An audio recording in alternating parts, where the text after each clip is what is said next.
Today's Bible verse comes from Matthew chapter 5, verse 10, King James Version.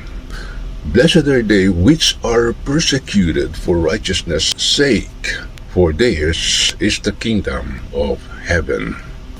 Matthew 5:10, part of the Beatitudes, states, Blessed are those who are persecuted for righteousness' sake, for theirs is the kingdom of heaven. This verse highlights that those who suffer for doing what is right and for their faith in Jesus are considered and will inherit the kingdom of God. It emphasizes that persecution for righteousness is not a sign of failure, but rather a mark of discipleship and a promise of future reward. Here's a more detailed explanation.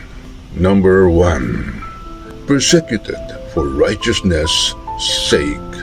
This means facing opposition, mistreatment, or hardship because of one's commitment to living according to God's principles and moral standards.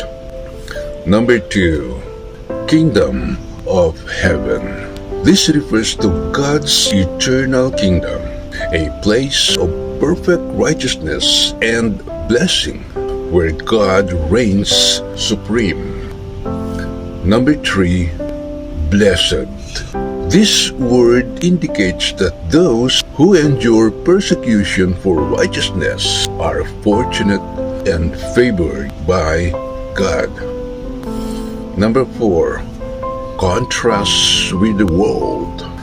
The verse suggests that living righteously will inevitably lead to conflict with the world, which often rejects or opposes godly values. In essence, Matthew 5:10 assures believers that even though they may face persecution for their faith, they are blessed and will ultimately inherit eternal life. It calls for courage, perseverance, and a focus on the eternal reward rather than earthly comfort. Amen.